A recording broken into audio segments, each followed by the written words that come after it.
Boa noite, amados, graça e paz. Nessa noite em especial, eu quero trabalhar com vocês sobre como lidar com a rejeição. Como lidar com a rejeição? Eu gostaria que projetasse o texto de Hebreus 2,15. Eu gostaria de ler com vocês esse texto para iniciarmos a nossa meditação dessa noite, aquilo que o Senhor colocou no meu coração sobre como lidar.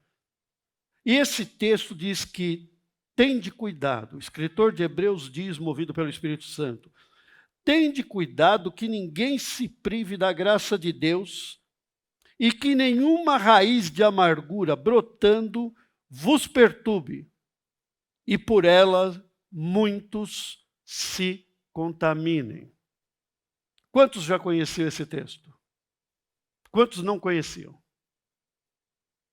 Tem bastante pessoas que não conheciam. Presta atenção, isso aqui é muito importante, esse texto. Hebreus 12:15, guarde isso, coloque no ímã da geladeira, você não pode perder esse texto. Tenha cuidado que ninguém, nem o Jorge, nem o Roger, nem o João, nem o José, nem o Fábio, ninguém se prive da graça de Deus. Coisa terrível é se privar da graça de Deus.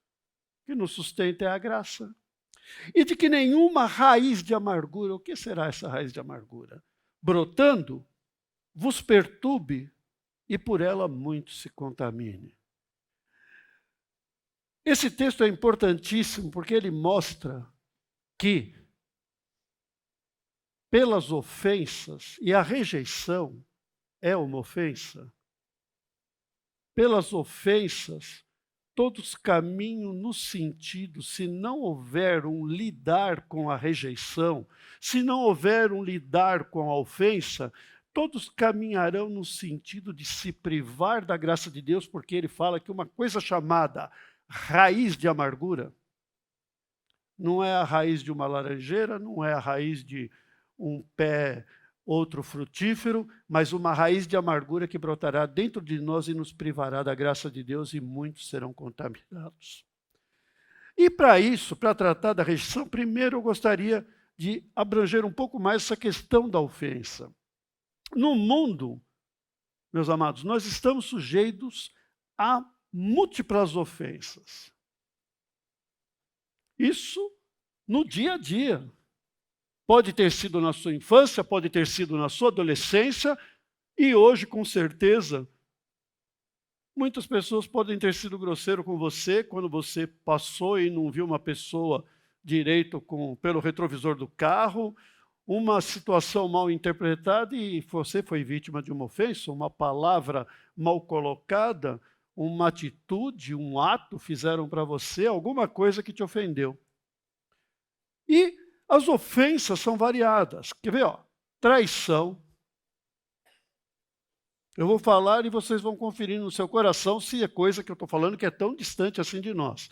Traição, humilhação, rejeição, que nós vamos tratar de uma forma especial hoje, abandono, desprezo, abuso infantil, assédio moral, assédio sexual, relacionamentos abusivos, bullying, dispensa comentários, o quanto isso daí tem sido ofensivo nesses dias, em todas as áreas, e principalmente entre jovens adolescentes, que são as maiores vítimas dessa ofensa.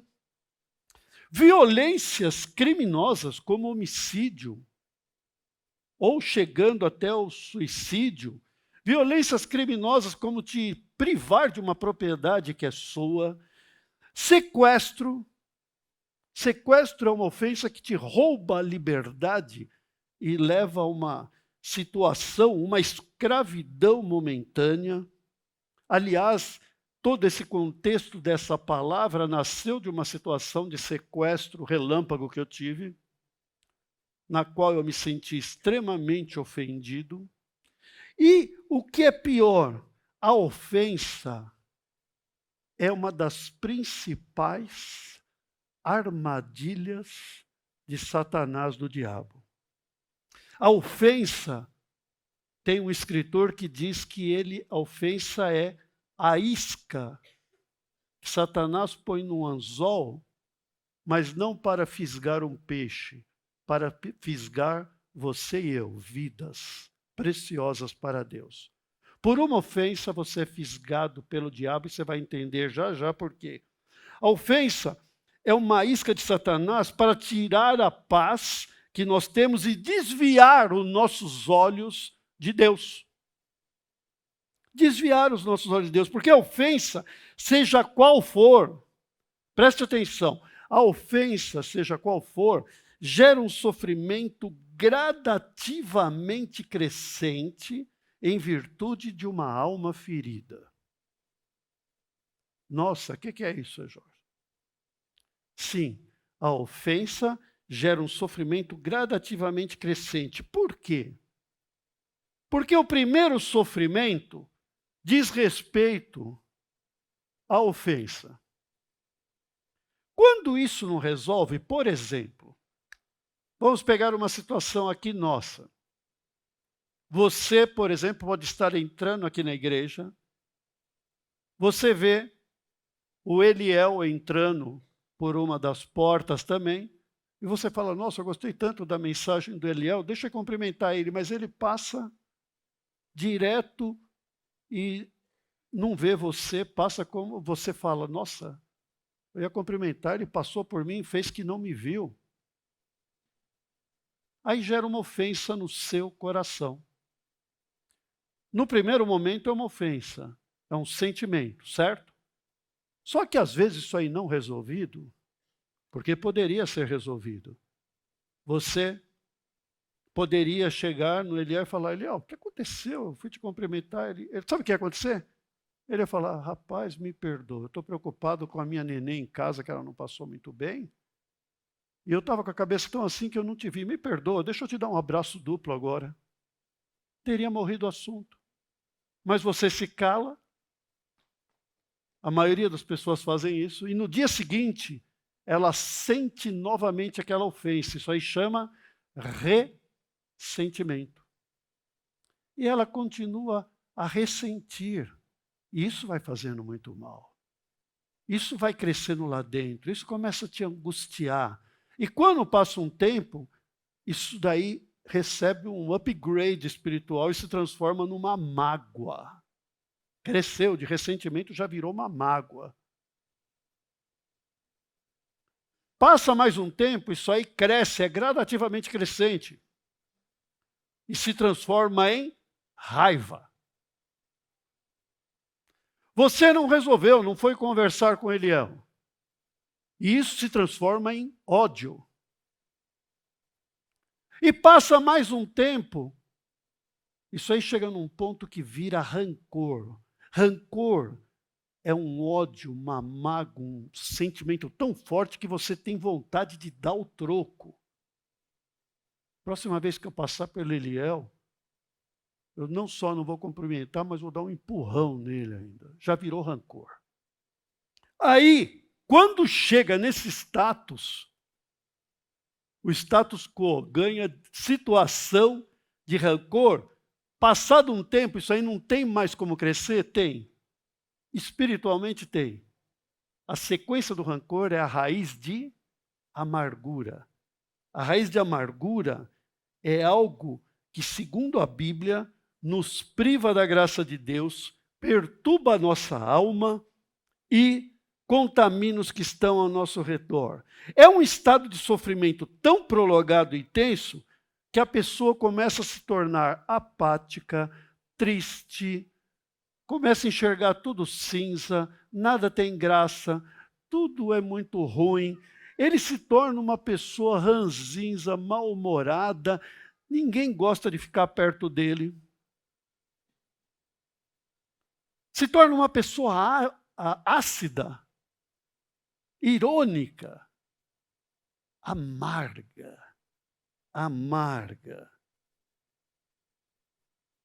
Resumindo, é aquela pessoa que quando chega perto, sem falar nada, ela estraga o nosso dia. Você está bem, você está cantando, de repente dá dor de cabeça. Muitos de vocês conhecem situações como essa. Quando chega nesse estágio de ódio, de sentimento, a semente penetra profundamente no nosso coração. Aquela mágoa foi uma semente, foi uma isca de Satanás, que caiu no coração, começa a multiplicar e começa a criar raízes que vão penetrando pelos átrios ventrículos e vão enchendo o coração, onde é a morada da alma. Afeta o coração físico de forma aguda, porque muitas pessoas nesse estágio acontece o infarto agudo do miocárdio. Muitas pessoas infartam por ressentimento, mágoa, e cronicamente também é causa de câncer de artrite. Câncer de mama é um dos cânceres mais frequentes que tem raiz de amargura. Isso cientificamente falando, comprovado. Por isso que no tratamento do câncer de mama foi um dos primeiros a ser colocada a psicoterapia junto para trabalhar essas questões. E no coração espiritual, tira a paz. A raiz de amargura, tem alguém aqui que é do interior, que veio de lugar que tinha roça, coisa assim? Sítio? Raiz de amargura é como tiririca. Vocês conhecem tiririca? Não estou me referindo ao deputado, não. Tiririca é uma ervinha, uma praga que nasce no meio do gramado e se arranca, nasce 4. Você tira as 4, nasce 16. Uma vez no meu sítio eu coloquei 3.000 metros de gramado. Toda a frente bonita. Um dia eu estava lá, me sentindo como Davi no alto do meu palácio. Quando eu olho no gramado, uma coisa me assombra. 5 pontinhas de mato com uma florzinha amarela no meio. O que é isso? Não acredito. De onde saiu essa praga? Não tive dúvida, sabe? Com toda a raiva do mundo, já arranquei. Passou 2 dias, tinha 5. Porque quando você arranca a folha, a tiririca, ela tem uma raiz que tem um bulbo, uma cebolinha. Você arranca a folha, ela não precisa mandar energia para a folha, ela cresce por debaixo da terra nesses bulbos. Hoje, todo o meu gramado eu já deixei de lado e simplesmente eu corto a grama com tiririca junto e deixo quieto. Porque para vencer você tem que injetar o problema na raiz do problema, que é o bulbo. E isso é difícil. Assim como muitas vezes é difícil, vocês vão ver a questão da raiz de amargura. Atrapalha as decisões mais importantes da nossa vida. As decisões mais importantes da nossa vida ficam nesse status de raiz de amargura totalmente sem portas abertas para caminhar. Por exemplo, atrapalha as decisões da vida. Sobre tudo que deve guardar, guarda o teu, porque é daí que procedem as saídas da vida. Provérbios 4, 22. Que caminho que vai sair de um coração amargurado? Vai sair caminho bom? Atrapalha seus relacionamentos, porque a palavra diz que a tua boca fala do que o coração está. Se está cheio de amargura, como é que vai ser sua palavra? Como é que você falaria isso no dia dos namorados, segunda-feira? Meu amor, te amo! Não me enche mais. Você acha que vai dar certo? Não vai dar certo. Afasta as pessoas, são palavras duras. Leva a problemas legais. Precisa explicar isso? Vocês viram esses dias? Por causa de uma mágoa, de uma raiz de amargura, um jovem matou uma professora, feriu outra e matou 2 alunos? E a gente, quantas vezes a gente está ouvindo isso? Aqui nos Estados Unidos, em todos os países, está virando uma loucura. As pessoas pegam e vão cultivando a mágoa, a raiva, e aquilo vai crescendo. E nesse estágio surge o homicídio, o suicídio, o feminicídio, e isso implode dentro. Se não explode, que é essa explosão do homicídio, acaba implodindo em doença. Acaba implodindo em doença. Sabem por quê? Tudo porque a pessoa do alvo de rancor tornou-se um ídolo na vida do ofendido. você não para de pensar naquela pessoa que te ofendeu. Você não para de pensar naquela pessoa que fez você sofrer. E quando você faz isso, Satanás te pegou com a isca dele. Porque ele tirou Deus do seu coração como centro de adoração e no trono que tem lá no teu coração, tirou Deus, colocou aquela pessoa que você cultiva em ódio. Vocês estão compreendendo a profundidade dessa situação psicológica, emocional, espiritual? É muito mais intenso do que a gente simplesmente lendo o versículo e olhando e falando, nossa, raiz de amargura, né? É muito profundo. Você entrega a sua vida à liderança de Satanás e sai do comando de Deus a sua vida. É muito cruel. Isso é uma isca de Satanás. O que aconteceu comigo, isso aí varia de pessoa para pessoa. Quando eu passei pelo sequestro, eu saí do estágio de sentimento para rancor em 2 horas.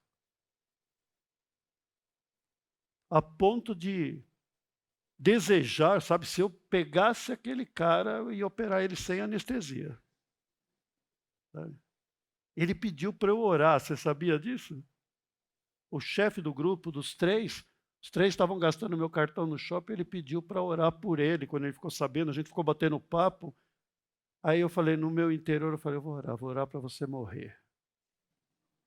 E orei. Deus, quando sair desse shopping, coloca 2 carros da polícia, tático móvel, coloca algum negócio lá e metralha esse carro. E ainda fui crente até o fim, porque 1000 cairão ao meu lado, 10.000 à minha direita, mas eu não vou ser atingido. Sabe o que aconteceu? Quando eu saí, tinha 2 carros da polícia. Que saíram em perseguição, eles entraram na contramão de uma avenida enorme em Itaquera, que eu nem sei qual é. Estava num filme da Netflix. Esse sentimento, ele nos leva a todas as situações. Quem não passou por ofensa durante as eleições, independente do partido, como foi horrível aquele período em termos de mágoa? Está resolvido isso no teu coração? Você vive em paz? Você conseguiu superar isso? O duro, né?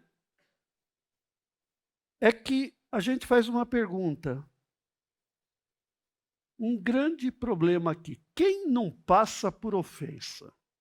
Agora eu te pergunto, a ofensa da pessoa que hoje no trânsito te xingou, a ofensa de uma pessoa que por telefone te ofendeu, mexe com você? O grande problema é quando essa ofensa acontece no ambiente de escola, de faculdade, do trabalho ou da família, que é onde a gente tem relacionamentos de maior intimidade. E o pior de todos, lógico, onde é o maior grau de intimidade, qual que é? Na família. E aí as coisas pegam muito, sabe? Eu fiquei muito mal quando eu passei por essa situação. Pela graça do Senhor, eu fiquei muito mal que eu não dormia. Eu viajava na minha mágoa, eu não conseguia dormir, ficava imaginando onde ele tinha comprado coisas com o meu cartão, que era uma loja de jovens e de presente para a namorada.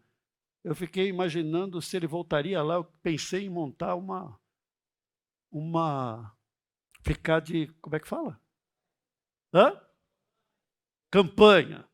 Ficar de campanha para ver se ele aparecia. Eu pensava de tudo. Eu não conseguia mais pregar, eu parei minhas atividades, eu vivia amargo, ninguém aguentava chegar perto de mim, eu não me aguentava. De tão chato que eu estava. Eu estragava o meu dia. Até que, 6 meses depois, numa determinada situação, eu descobri que eu estava livre no corpo, mas continuava sequestrado no meu coração. E naquele lugar, eu tomei uma atitude que eu vou falar para vocês daqui a pouco. Quem não passa por ofensa? O problema é quando essa ofensa vem de quem nos é querido. Eu tenho um caso que uma criança no consultório, uma criança que se sentiu rejeitada e traída. Vamos pegar na prática para vocês verem como é que é a coisa. Só que essa criança, o tempo passou e quando ela chegou no consultório, ela tinha 60 anos. 60 anos. Uma professora bem-sucedida na profissão, mas tinha uma depressão que ninguém resolvia.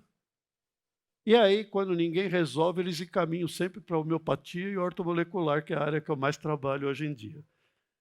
Senhor, é minha última esperança. Eu falei, Senhor, ela está falando com você. Senhor, o que aconteceu?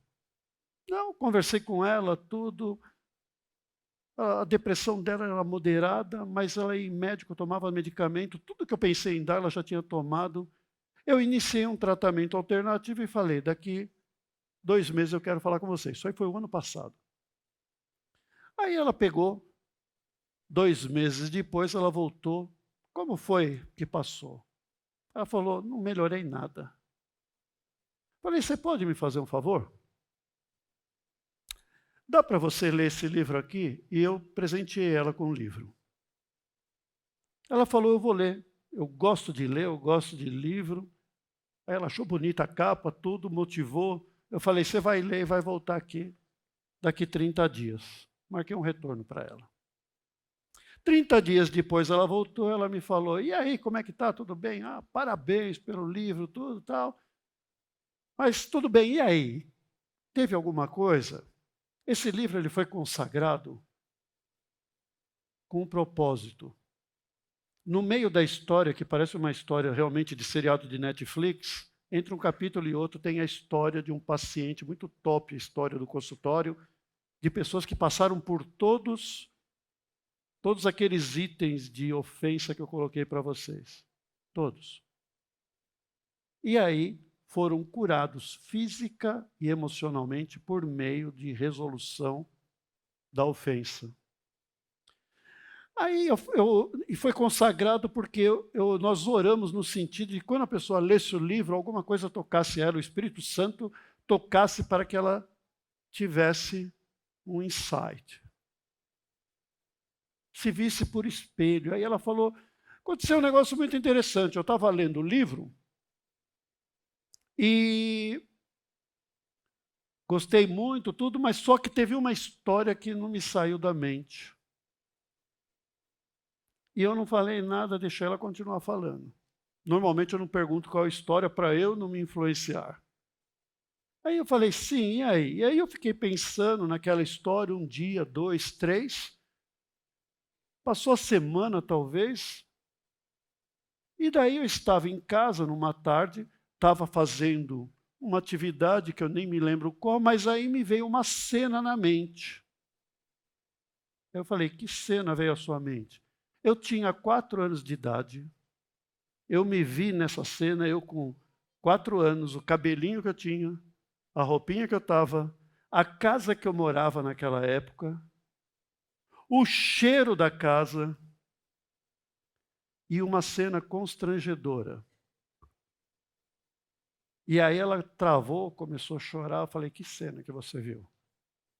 Eu vi a minha mãe tendo um affair com o meu tio, que era cunhado dela. Eu falei, como você se sentiu? Naquela hora eu chorei muito e eu me lembrei que eu me senti traída e rejeitada, porque se ela fazia isso com meu pai, como ela não faria comigo também? O detalhe é que essa mulher era uma mulher deprimida e aos 60 anos, sabe o que ela fazia? Ela cuidava da mãe que estava numa cama. Acamada, doente crônica, não se levantava, ela era cuidadora da mãe. E ela nunca entendeu por quê, mas ela vivia as turras com a mãe. Tinha sempre, uma não bicava com a outra e se ofendiam. E ela não sabia o porquê. Porque no dia nos 4 anos que ela teve aquela visão, na hora, pum, o cérebro bloqueou. Ela nunca soube que existiu aquele momento. Lendo, ela descobriu.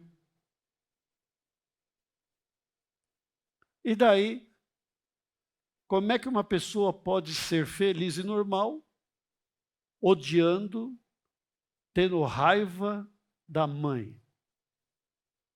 Pode odiar a mãe? Em nenhuma cultura isso é possível. É algo que está embutido dentro da gente. Você não pode. Se a pessoa odeia a mãe ou o pai, ele sempre vai trazer dentro de si, às vezes inconscientemente, como era o caso dela, uma sensação de culpa, uma sensação de tristeza pela culpa e, consequentemente, vem a depressão, que remédio no mundo nenhum vai resolver. Resultado, eu falei para ela, você vai para casa e você vai tratar esse assunto com a sua mãe assim, assim, assim. Ela pegou, foi para casa e sabe o que aconteceu? Alguém tem ideia? Você imagina, Roger? Perdi a paciente. Ela curou. Perdi a paciente. Aliás, quando foi um tempo depois disso, ela apareceu no consultório, eu até gelei, né? Falei, meu Deus. Ela percebeu que eu fiquei tenso, ela falou, calma, doutor Jorge, fica tranquilo, eu só vim aqui para dar um upgrade na minha saúde, fazer o meu check-up de rotina, eu estou ótima. Você entende o que é a rejeição? Quem não passa por rejeição? Eu tive um caso de um moço, isso aí num grupo uma programação espiritual que tinha, chamava Veredas Antigas, algo que é feito nesse sentido do Espírito Santo chamar à mente algumas coisas. Um moço que nada dava certo profissionalmente, ele foi criado em Goiás, nasceu em Goiás, foi criado lá, nada dava certo profissionalmente, ele veio para São Paulo para ver se melhorava, não deu certo. Ele tinha ministério, não dava certo o ministério, e ele e a esposa não conseguiam nem gravidez e nem uma vida íntima feliz. Porque desde pequeno o pai dele tratava todos os filhos bem, ele era o 8º, o 7º filho, mas esse filho menor, tudo que ele fazia, o pai falava, você não faz nada certo, você é um João Banana. Tudo que ele fazia, você é um João Banana. Você é um João Banana. Ah, você, nós cegos, nada que você faz dá certo. E ele foi crescendo com aquilo, amaldiçoado na sua identidade pelo pai. Como é que ele se sentia? Rejeitado. Rejeitado. Ele saiu de Goiás e veio para São Paulo. Se livrou do pai fisicamente, mas onde vai arrasta o pai amarrado junto na ofensa. Quando você tem uma raiz de amargura, você tem laços de amargura, laços de alma, que te fixa com aquela pessoa, vira um ídolo no teu altar. Você não consegue se livrar dela. Você pode fugir do planeta que ela vai até o outro planeta onde você for. Vai até a lua aqui, se for necessário. Está grudado em você. Por outro lado, a esposa dele, a mãe, olha que situação. A mãe era prostituta e dizia, você não presta e você vai ser pior do que eu. Resumindo, né? Não dá para falar muito. Dá para entender? Os dois juntos, amaldiçoados, se conheceram no seminário e nada dava certo na vida deles. E quando eles iam para o momento íntimo deles, não estava só eles, estava a mãe dela e o pai dele no lado, no mesmo lugar. Foram tratar o assunto, tiveram a revelação. Resultado, anos depois, no outro encontro, encontrei por acaso com eles. E aí, como é que está? Tivemos um bebê, nosso ministério está próspero e no trabalho nós estamos muito bem sucedidos. É uma lei espiritual. Você não pode, se você tiver raiz de amargura no teu coração, você se priva da graça de Deus, as portas se fecham, os tesouros escondidos de Deus não são revelados, você fica à deriva na vida. Aqui, no lançamento do livro, em outros momentos, naquele cantinho ali onde ficam os pastores, vários casais conversaram comigo, porque o pai tinha amaldiçoado e vieram chorando depois dessa conversa. Sabe o que eles fizeram? Eu falei, teu pai é vivo? Onde que ele mora? Ribeirão Preto. Vá até Ribeirão Preto e peça para ele abençoar você, porque ele amaldiçoou sua identidade. Mas ele é alcoólatra, não importa, ele é seu pai, ele é autoridade sobre a sua vida, ele pode te abençoar. Eles foram, como eu falei, chegaram lá uma moça, nunca esqueço o rosto dela, uma moça pegou e foi até Ribeirão Preto, se sentindo rejeitada. Chegou lá, pai, eu sei que a nossa vida não foi fácil quando eu morava aqui, na adolescência. Eu quero te pedir perdão, mas eu quero algo muito especial. O que você quer, minha filha? O pai dela já velhinho, com as consequências do alcoolismo, tudo. Eu quero que você ponha a mão sobre a minha cabeça e me abençoe, como filha. Ela que imaginou que o pai não ia querer nem vê-la, o pai começou a chorar, colocou a mão na cabeça e falou, eu te abençoo, minha filha. Me perdoa. A vida é tão simples, a gente complica tanto, né? Assim foi com os filhos de Isaac e Rebeca. A mãe tinha preferência por Jacó e rejeitava, consequentemente, Esaú. E o pai tinha preferência por Esaú e automaticamente rejeitava Jacó. 2 irmãos no consultório. Um passava comigo, ele tinha toque, garoto. E ele assistia os filmes repetidamente, toque, mania.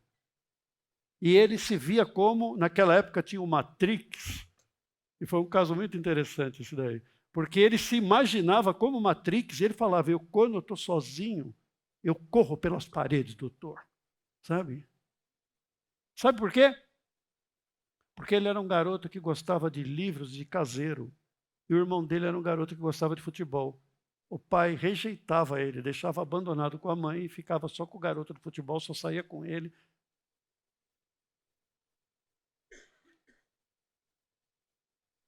Difícil, não é?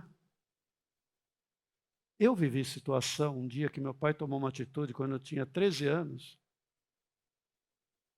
e eu criei uma raiz de amargura com meu pai. Ele tomou uma atitude grotesca na frente das pessoas.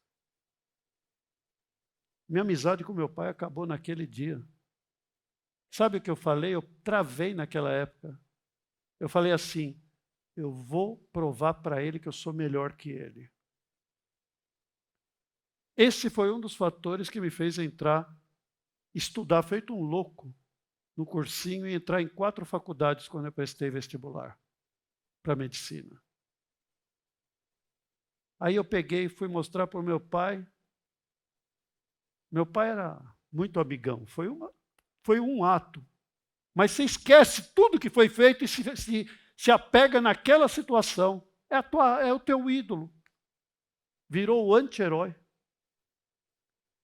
Quando eu fui mostrar aquilo para o meu pai, o sonho dele sempre foi, ele vendeu o que tinha, nós não éramos de família próspera. Família normal, ele era empreiteiro de obras. Vendeu tudo o que tinha para me formar. Quando eu entrei na faculdade, mostrei para ele, meio naquela, tá vendo como eu sou bom? Sabe o que ele fez? Chorou de emoção que eu tinha entrado, me abraçou e andava com os jornais mostrando para os amigos que eu tinha entrado nas 4 faculdades. E eu falei, como pode isso? Eu dou o troco e ele chora de alegria por mim. Foi nesses encontros, aos 30 anos, 32 anos, que eu tive essa consciência. Meu pai já era falecido, mas eu acertei as contas com ele e disse que ele não me devia mais nada. Na minha mente, perante Deus. Não tinha mais como fazer isso presencialmente. Sabe, meus irmãos, passaria a noite aqui contando situações. Mas o caminho é todo para toda ofensa é a mesma: ressentimento, mágoa, raiva, ódio, rancor, raiz de amargura. Você troca Deus no teu coração, a adoração, por um ídolo que você criou. Veja só, dos 13, 14 anos até os 32, eu criei um ídolo anti-herói que era o meu próprio pai, uma pessoa que sempre me amou. Um desvio que ele teve no momento que ele estava nervoso foi o suficiente para nos separar. Pela graça do Senhor, nos acertamos e tivemos muitos momentos bons depois que ele estava vivo ainda. Mas o entendimento mesmo, teve aquele acerto, mas o entendimento mesmo foi ter depois que ele já tinha falecido. Mas a gente foi muito próximo depois, mesmo tendo essa situação. E ele entregou sua vida a Jesus 2 dias antes do falecimento. Ó, como são as coisas. Sabe, meu irmão? Traição, humilhação, bullying, assédio. Tem uma pessoa no consultório que estava com uma doença reumática terrível. O pai dela era um religioso e tinha, lá no norte, no nordeste, na Paraíba, tinha abusado, abuso infantil em todas as filhas. E ela viu o pai prestando culto religioso. Eu falei com ela: você precisa acertar isso daí. Você precisa acertar essa dívida que foi criada e rasgar essa dívida. Sabe como é que chama rasgar essa dívida? Essa dívida não é uma dívida. Se fosse dívida financeira, você simplesmente pegava a promissória e rasgava. Mas é uma dívida que está escrito lá: humilhação, rejeição, traição, abandono. Quando essa dívida que está aí dentro de você, toda hora que você abre a caixinha aqui da mente, aparece ela. E você não prospera. Você tem que tirar isso aí e falar. Como eu fiz naquela noite, 6 meses depois do sequestro, quando caiu a ficha, eu parei, fechei os olhos no meio daquela ministração, falei com Deus: Deus, eu rasgo essa dívida. Aqueles 3 jovens, o moço, o chefe, eles não me devem mais nada, pelo contrário. Eu abençoo eles para prosperar. No dia seguinte eu fiquei curado. 6 meses doente que passou pela minha mente, vocês não têm noção. Espírito Santo, estou orando para que o Espírito Santo, se você passou por situações como essa, esteja trazendo à sua mente. Tanto você que está aqui, como vocês que estão assistindo em casa. Porque isso é mais frequente do que a gente imagina. Você sabe que Deus fala que a gente, por meio de Jesus, ele falou que a gente, às vezes, não tem uma profundidade maior com Jesus. Por quê? Porque se você for fazer a sua oferta no altar e lembrar que você tem alguma coisa contra alguém, deixa a oferta, esquece. Esquece tua vida espiritual, porque não adianta dar oferta, não adianta nada. Deixa a tua oferta no altar, vai, acerta com a pessoa que você tem um problema e volta. Jesus disse que se a gente não perdoar, a gente começa a sofrer na mão dos verdugos, torturadores espirituais. Por isso que a gente entra nessa tortura espiritual por não perdoar, a gente entra em depressão, ansiedade, pânico. Lógico que isso aí é o que está lá minando o teu corpo. Agora tem os gatilhos, uma dívida para pagar, uma situação com a família. Aí começa a ter as outras coisas que vão somando e você vai ficando mais e mais amargo. Que Deus tenha misericórdia de nós. Porque na minha experiência, todos os dias são dias de dizer: errei, me perdoa, amo você. Esposa com esposo. Quer transformar seu esposo? Quer transformar seu filho? Aceita como ele é, abraça, beija ele. Quer transformar seu pai? Não importa se ele tem problema, se ele é bruto, se ele... O que ele fez, primeira coisa, vai lá, abençoa, abraça, agradeça, tenha gratidão pela vida dele, que aí Deus vai fazer a obra na vida dele. Não carregue com você os frutos da rejeição.